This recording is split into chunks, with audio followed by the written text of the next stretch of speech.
Germany is a geopolitical paradox, a nation that defies the standard rules of European history. If Germany is at peace, Europe trembles at its economic might. If Germany is at war, Europe trembles at its military ferocity. And if Germany is defeated, Europe trembles at the vacuum left behind. Perhaps no country understood this fear better than France in the aftermath of the First World War. The French, gazing across the devastation of their own countryside, had one singular obsession: to ensure that the German giant would never rise again. If it did rise, they knew it would not stop until Paris was once again under its boot. And yet, despite France's desperate attempt to dismantle Germany after 1918, history played a cruel joke. Within just 20 years, German tanks were rolling past the Arc de Triomphe, and the Wehrmacht was dismantling the French Republic. The deal between the victor and the vanquished was merciless, a cycle of vengeance that threatened to consume the world. But why? How did a nation brought to its knees, stripped of its wealth and dignity, manage to terrify the world twice in 1 century? To understand this, we must travel back to June 28, 1919, the day the modern world was broken and glued back together wrong, the day of the Treaty of Versailles.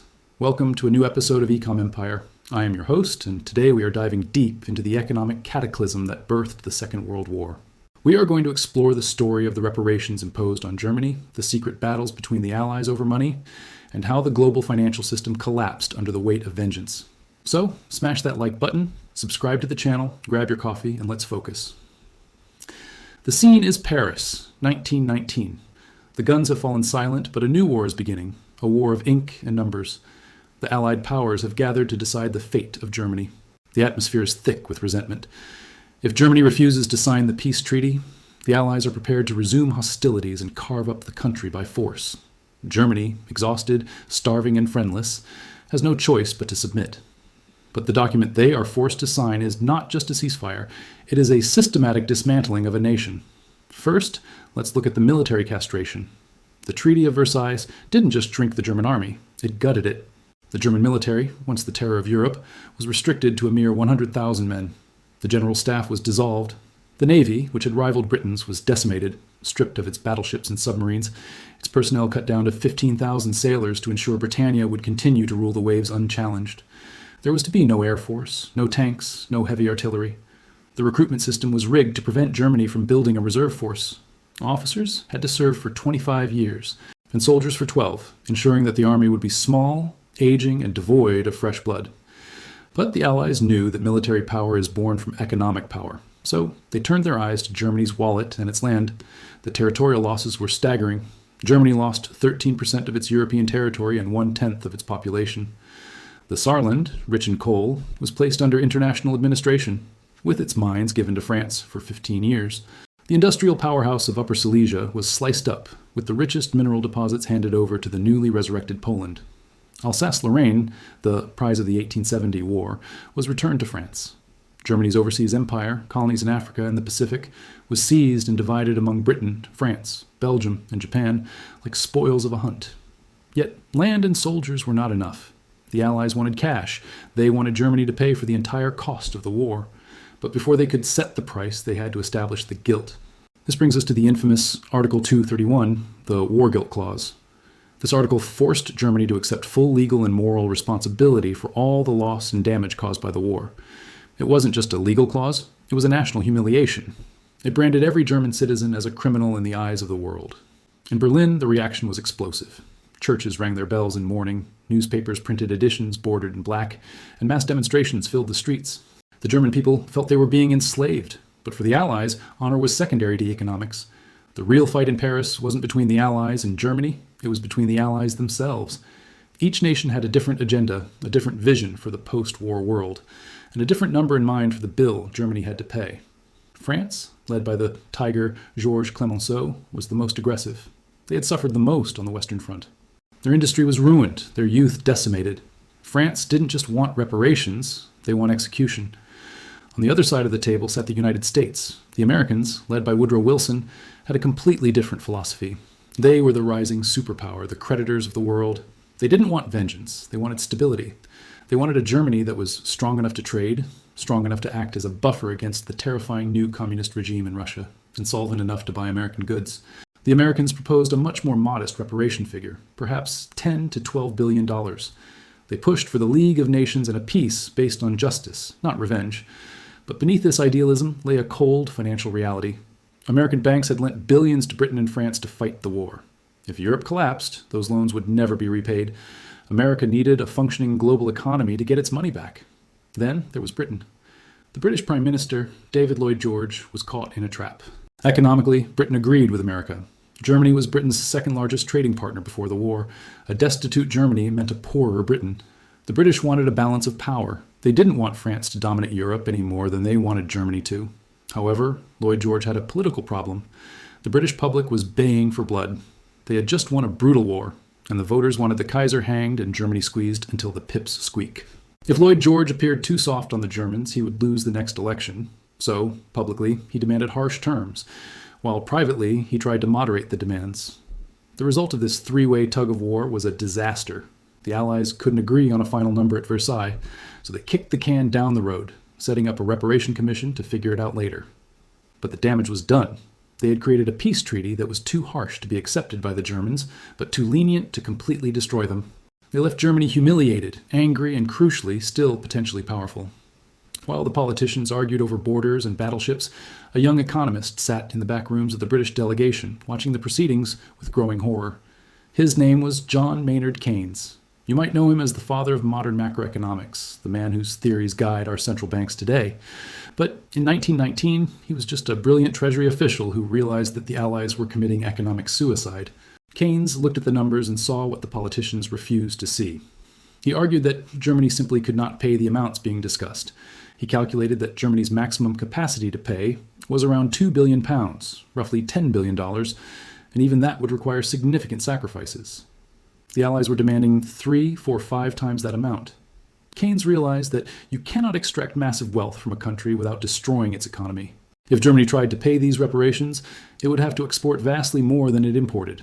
But the Allies were simultaneously closing their markets to German goods and seizing Germany's merchant fleet. How was Germany supposed to earn the foreign currency to pay the debt if it wasn't allowed to trade? Disgusted by what he called a Carthaginian peace, a reference to Rome's total destruction of Carthage, Keynes resigned his post. He retreated to the English countryside and wrote a book that would shake the world, The Economic Consequences of the Peace. In it, he laid out a terrifying prophecy. He predicted that if the Allies enforced these reparations, they would not only bankrupt Germany, but destroy the entire European economy.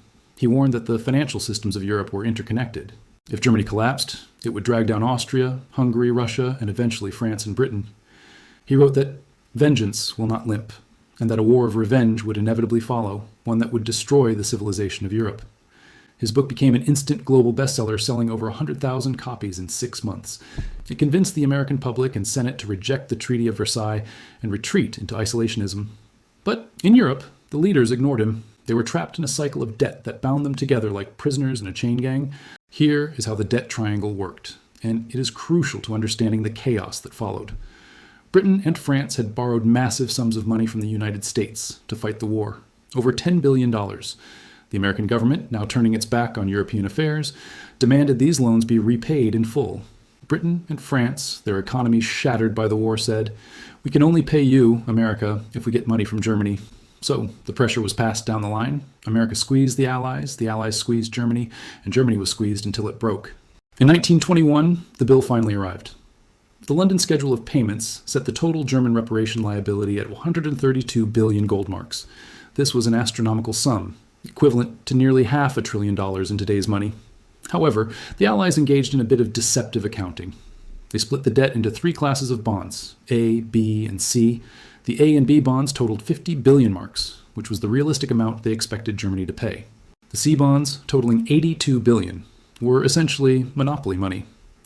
A political fiction designed to make the total number look huge to satisfy the French and British public, but which no one really expected Germany to pay. But even the 50 billion was too much for a battered Germany. The German government began to print money to buy foreign currency to make the payments. The value of the German mark began to slide. In early 1921, you could buy a US dollar for about 60 marks. By the end of the year, it cost 300 marks. It was a warning sign, a tremor before the earthquake. But the Allies were relentless. They demanded their gold. The German government, facing a budget deficit and fearing domestic unrest if they raised taxes, chose the path of least resistance. Inflation. They allowed the currency to depreciate.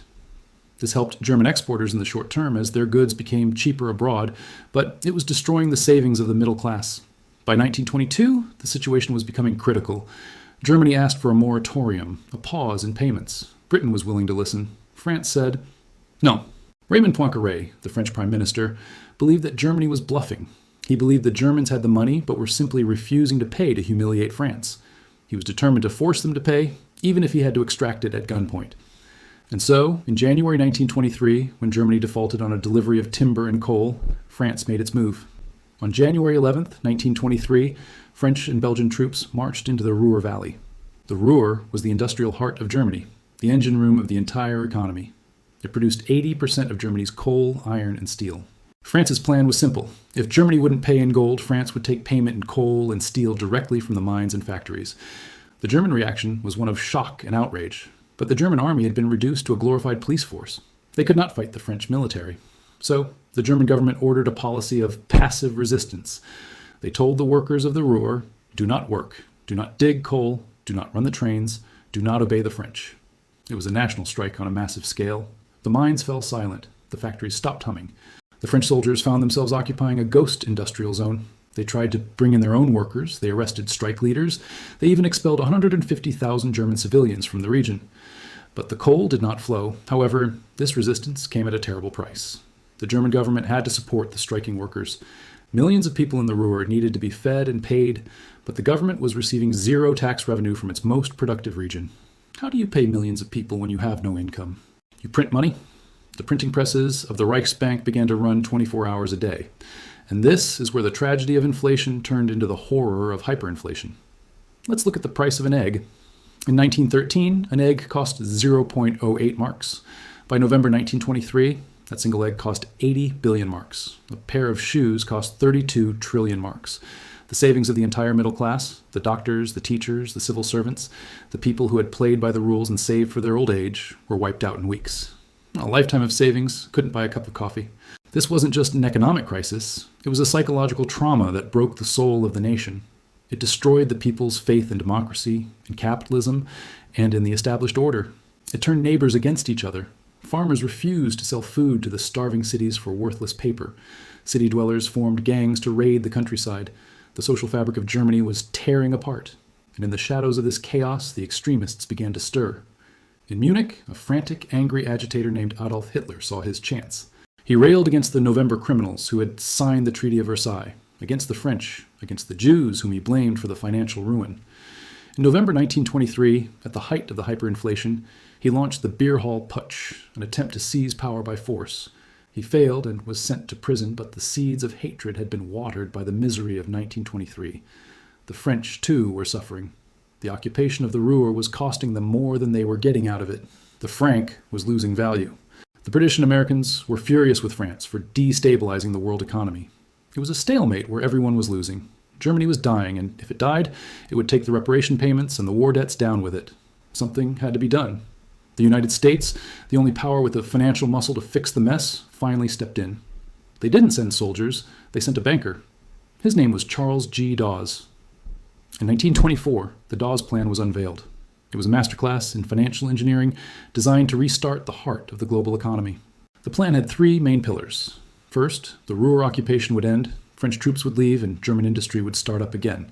Second, the reparations payments would be restructured. They would start low, 1 billion marks in the first year, and gradually rise over time as the German economy recovered. Third, and most importantly, America would loan Germany the money to start paying. It was a brilliant, if cynical, cycle of money. American banks, like J.P. Morgan, lent millions of dollars to Germany. Germany used that capital to stabilize its new currency, the Rentenmark, and pay reparations to Britain and France. Britain and France then took that money and used it to pay back their war debts to the United States. Essentially, America was lending money to Germany so that Europe could pay America back. But it worked. For a few years, it worked like a charm. The Golden Twenties arrived in Berlin. Foreign capital flooded into the country. German industry modernized rapidly, becoming the most efficient in Europe.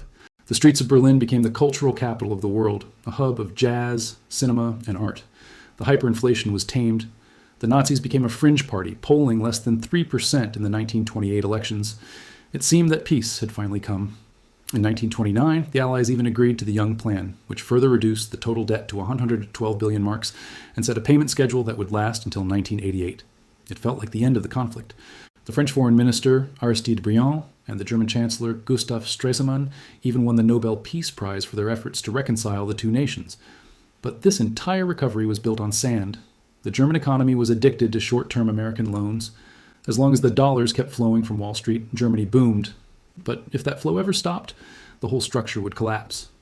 And on October 29th, 1929, the music stopped. The Wall Street crash shattered the American economy. American banks, desperate for cash, recalled their loans from Europe. The flow of money to Germany dried up overnight. The result was catastrophic. The German economy, deprived of its financial lifeline, went into freefall. Factories closed. Banks like the Danette Bank collapsed. Unemployment skyrocketed, reaching 6 million by 1932. The misery of 1923 returned, but this time there was no inflation, there was deflation. Prices fell, wages fell, and hope vanished. In this despair, the German people looked for a savior. The moderate politicians of the Weimar Republic had no answers.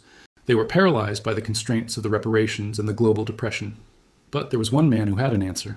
One man who had been screaming for 10 years that the system was rigged, that the Treaty of Versailles was a crime, and that Germany needed to break its chains. In the elections of 1930, the Nazi Party went from a fringe group to the second largest party in the Reichstag. By 1933, Adolf Hitler was chancellor. The economic war that began in Paris in 1919 had paved the road to the most destructive military conflict in human history. The Allies had tried to squeeze Germany to prevent a war, but in doing so, they created the very conditions that made war inevitable. John Maynard Keynes had been right. The Carthaginian peace had not brought security, it had brought ruin. The reparations did not pay for the war, they bought a second one. This story is a stark reminder of how economic policy is not just about numbers on a spreadsheet. It is about the lives of nations and the stability of the world. When we let vengeance drive economics, we sow the wind and reap the whirlwind. That brings us to the end of today's episode of Ecom Empire. If you found this deep dive into history valuable, please hit that like button and subscribe. Share this video with anyone who wants to understand how the world really works. We will see you in the next episode. Peace.